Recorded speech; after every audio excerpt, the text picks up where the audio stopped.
What's up, Champions fam? It's Zeke 4-0, back with a brand new WWE Champions video. Now, 2020 has been one hectic, hellacious year for many of us within the community all around the world. There have been a lot of ups and downs, and they have truly been hard to turn around. But at the end of the day, we have reached the finish line. We have made it to this year's conclusion, and we are also about to see the wrap up of December 2020's What a Year MLC. And what better way to wrap things up than with a pretty nice bow as we roll into a brand new year with 2021. And WWE Champions is pulling out all the stops this time, so our new year starts off on the right note, because we are seeing the return of one of the rarest, one of the most exclusive champions to ever grace the game, in none other than Attitude Era trickster Justin Hawk Bradshaw. You might know him by the name of JBL, and he is coming back with a vengeance, because not only is he returning to the game officially, but he has been reworked to the next level. Now, I'm not even going to lie to you all. When I saw this content drop on the official blog and website for Champions by the good old folks over at Scopely, I didn't know how to feel about it. But there's going to be a lot going on here. We're going to have limited time tours. We're going to have blitzes. We're going to have a showdown tournament. And we're going to have a solid opportunity at Beast Mode rewards from 5-star silver, 5-star gold, and even 5-star diamond tokens. Key resources out the wazoo. A chance to pick up Justin Bradshaw at 3-star bronze, more loot pull coins to do on the Mega Superstar banner that is coming along with it, as well as free ticket runs on this limited time blitz. This is definitely going to be a stockpiled weekend, to say the least, but I am intrigued because, as you can see, he is coming back better than ever. And with them saying JBL here, with this promo art, are we finally going to see John Bradshaw Layfield, wrestling god, come into WWE Champions 2021? We start off the year with a rework of his Trickster Attitude Era category variation. Maybe we roll into Ruthless Aggression, where he played a pivotal role, especially when it came to putting over John Cena. So let's see what they got here. We're going to get a rework of 2 moves here with an MP cost of 6. So with perks involved, they're going to be easy to get off. We got a blue move, the eye poke, that's going to swap a 2x6 random area into purple, as well as a red move, the flowing DDT, that's going to be another 2x6 random area swapped into purple. Now, for those of you who don't know, we're about to go ahead and break some things down. They're bringing him back with an opportunity to get him at 4-star gold. Initially, all it took was 80 shards of him to recruit him at 2-star gold. So I don't know how to feel about this. Will we be able to get an opportunity to pull the card at 4-star gold? Obviously, this will be optional with the Mega Superstar loot banner that's coming with all this content.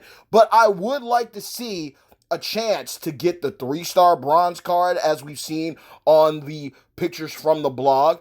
But I would also like to see that he could still be at least obtained at 2-star gold for many, because he is a pivotal trainer and he's going to play a huge role moving forward, and I'm going to get into that right here and now. As you can see, they've updated his links. Originally, it was just the Attitude Era link, gems doing 10% more damage. But now, since we have Attitude Era striker Farouk, Acolytes Protection Agency in the game, we are now getting a boost to red moves. Red moves start with 2 more MP, and striker Farouk, he can hit heavy. He runs the blues, he runs the reds, and he runs the blacks. So he shares colors with Justin Bradshaw for sure. And on top of that, I believe Farouk has a scenario where he can turn, purples into blacks. But of course, when you're doing a random area now with this moveset for Bradshaw, that's not going to work. But it is something cool to know at least that they're going to have some type of flowing chemistry when you put them in a tandem. So I'm glad to see this, but I am, again, holding out to see maybe we get another Bradshaw that's going to be an APA striker. We definitely need that, but to know that the Trickster has the tag link there already is good. But Bradshaw also has a top-notch training ability, because his trainer ability is purple moves destroy more gems. So this is a guy that's going to help out a lot. He's like another Jimmy Uso and other champions that fall underneath this category. And this is going to play a huge role moving forward, because for those of you who aren't aware, sad to say, John Huber, a.k.a. Brody Lee, a.k.a. Luke Harper, passed away, man. And that was a huge blow to the wrestling community. And he, too, shared this same trainer ability. And I don't think we're going to be seeing Luke Harper anymore within the game moving forward, unless Champions decides to do something about that, because we've seen the WWE pay homage to Luke Harper on Monday Night Raw. We have seen it, so I don't know what's going to happen there. I know that they ended things on good terms, so who knows? The possibilities are endless. But knowing that Luke Harper really isn't in the game anymore to be pulled, to bring back Bradshaw fills that void. So this is going to be an opportunity for many, and this is definitely another reason why I feel, yes, he's getting a rework similar to People's Champ Rock and World's Largest Athlete Big Show and Mark Henry, World's Strongest Man, right? We got all those reworks, as well as Greg the Hammer Valentine. So seeing this happen to Bradshaw does bring hope that maybe we'll see some reworks in the future of other champions that were lackluster. Because when you go to look at his skills and movesets, his 3-star, 4-star, and 5-star moves are the flowing DDT, the elbow drop, as well as the JBL bomb. So these are the moves that he gets when he's available at the higher star rarities. But when you look at his moves right out of the gate before this upgrade and update and buff, okay, you got the eye poke, which we mentioned earlier. The eye poke deal damage, and it shuffled gems of random rows. And then you had the big boot that shuffled gems of different I'm about to say condoms. Play it safe, y'all. Play it smart. But literally shuffle gems of random columns. So you were basically shuffling gems from rows and columns.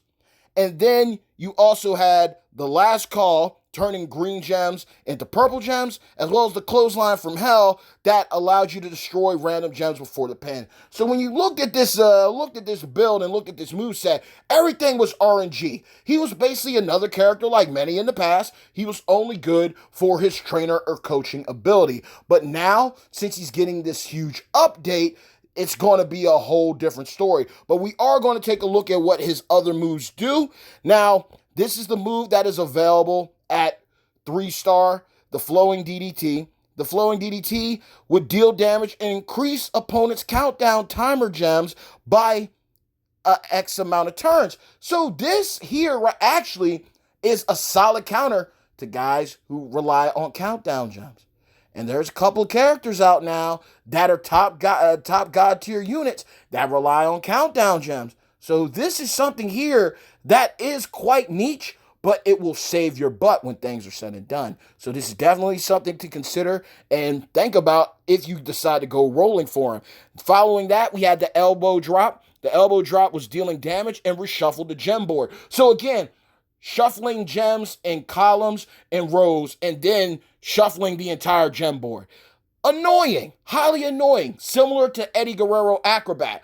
But at the same time, it's a lot of RNG base here. So you could either get real lucky or you might screw the pooch. You might get a crazy as a wild card, though, but you could also force an early pin, and then next thing you know, your opposition takes you out. So this is another reason why I'm saying, like, this rework is good because it takes him from just being a solid trainer and coach to now making him viable as an offensive opposition. So that's dope, too. And then we have the JBL bomb, the 5-star move. This dealt damage, and again, you chose an area to shuffle. So he was basically just shuffling things all over the place, all the way around. And that's too RNG. That's genuinely too RNG. I know some people look at Drew McIntyre's move that's the bleed with a percentage chance to cause additional damage. This is just as bad. So some moves don't make any sense. But now he's going to get that rework. Things are going to be a little bit different with your boy Hawk Bradshaw. Definitely going to be different. And now since they're bringing him back, I really hope that means that we're getting the go on moving forward with, a John Bradshaw, APA striker, and a Bradshaw Layfield wrestling god. That would definitely be two solid additions to the game overall in 2021 or whatever time they decide to do it. But I know that those are two characters that would make sense to be in the game now that we're seeing Bradshaw come back in the game point blank period. And this is going to be a solid opportunity for many players who've been playing for the last couple of years, going on 4 years. You know what I'm saying? Champion's been around for a bit. So there have been people who got lucky. I think Gearsan mentioned that he had him, but he only took him up to a set amount of rarity. Now it's going to give other people an opportunity to pick him up. He's covering a solid trainer and coaching ability because, again, sad to say, Luke Harper has passed on. He was no longer with the WWE, but the WWE did pay homage to him in this past Monday Night Raw. So I don't know what's going to happen there. I don't know if they do bring him back. Maybe things like when a banner comes up, maybe they, donate that money to his family because he was a huge family man and loved his kids and loved his wife. I don't know what's going to happen with Harper. It was definitely a heartbreaking because me growing up, I love the Wyatt family. I was like this, man. If you're going to get behind someone who's as dark and mysterious as The Undertaker or Aleister Black back in NXT, right? The Wyatt family was there too, and I loved Luke Harper. He was always an underdog. He was a guy that fans got behind, and he never got his shine in the WWE, and he was just starting to get things going and moving over in AEW, and now he's gone. So I think that maybe this played a role. I know that normally things are predetermined with the WWE champions when it comes to the content that they release, and this could possibly be a solid opportunity to bring someone in that covers what another champion did, similar how we got the reskins of Enzo and ADR with AOP, Akam, and Razor. This could easily be another situation here. I don't know what they're going to do. I genuinely do not know what they are going to do for sure. But having Bradshaw back in the game for certain, and more than likely they're going to make it where his trainer ability does show its effects. I know it was different for Harper, and it's a hit and a miss with some trainer abilities. Sometimes the abilities will show their effects properly, like when you equip them. Others, you literally get into the match and you realize, oh snap, that is in full effect right now. So we'll see how things go once he's launched. I don't know if they're going to do brand new gameplay on him because since he got the rework, the same way we got the Junkyard Dog gear gameplay, I don't know what's happening. But what I do know is that we're getting a showdown tournament. We're getting blitzes. I believe we're also getting limited time tours, normal, hard, and hell mode. There's obviously going to be a Mega Superstar loot banner so you can go after this guy and get him. He's got the brand new Acolytes, a protection agency link, which will help out Farouk for sure.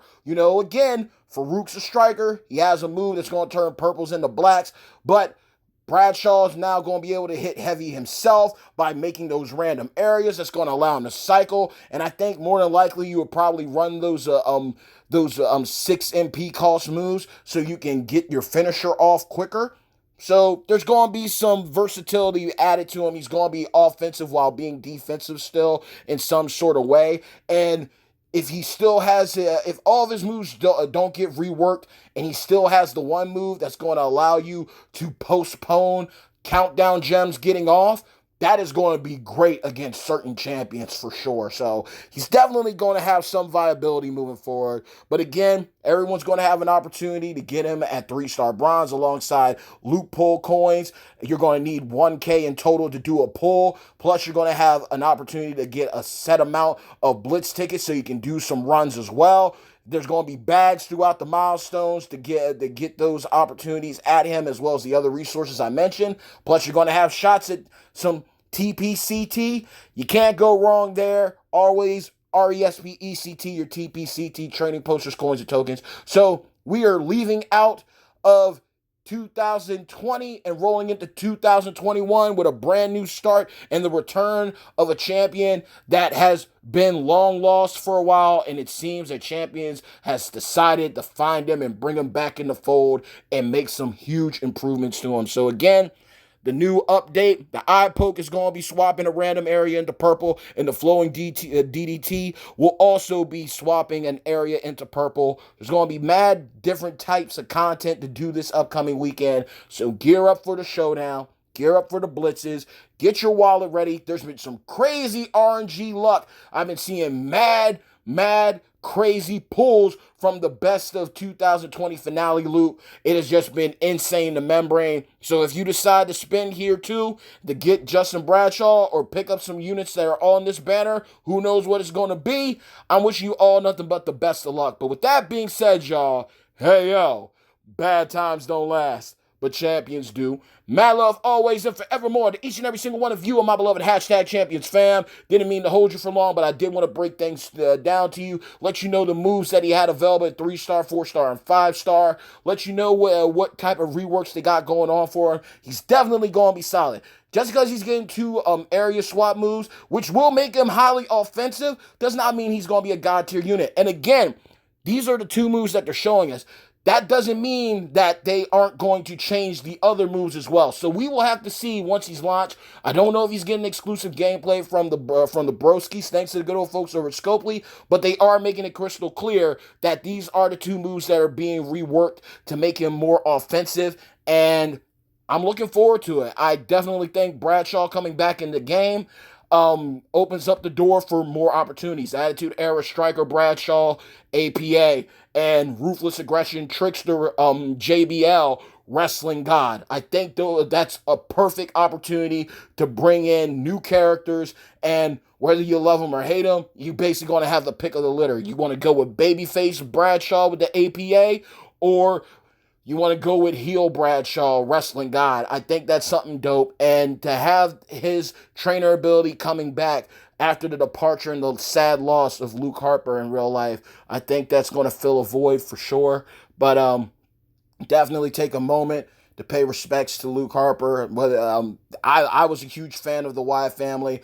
I loved the way he worked in ring. He was definitely a masterpiece of a big man, able to do things and maneuver and move in ways that you would never normally see big men do things. And that's a part of the evolution of the culture of wrestling, the same way Bam Bam Bigelow took things to the next level, the same way Kane and Undertaker did things, even Big Show back in the day when he was younger and going as the Giant. Certain characters, certain men and gentlemen come through and enter the ropes and show things that you wouldn't think possible and make you a believer. And it's so unfortunate that we lost Harper, but the blessing of the memories, if you have a chance to go and watch some of his matches, all the way when he started, all the way up to before his passing, by all means, do yourselves a favor and check that out. But I am happy to see Bradshaw coming back. So when it's all said and done, let me know your thoughts in the comments below. Leave a like. Share the video if you haven't done so already, but you rock with yours truly the long way, the bad guy WWE champions. Do yourselves a favor after this video if you haven't done so already by subscribing to the channel and hitting the bell icon for all future notifications. But until next time, y'all, definitely looking forward to seeing how everything properly unfolds. I hope that the Broski Merrick's makes a event breakdown video to see how everything works out point-wise. But this will definitely be a grind, and looking at the resources that are going to be up for grabs when everything's said and done, I think it's going to be worth everyone's efforts. So let's do things and make things happen for not only ourselves individually, but also for our faction fan, because I believe it is going to be a faction contest. So everyone will be a winner when everything's said and done when you do your part. So until next time, y'all, Justin Hawk Bradshaw is coming back to the game better than ever. Reworked, meaning there's potential for other champions to be reworked later down the road. The possibilities are endless as we roll into a brand new year. So until next time, stay tuned. Peace.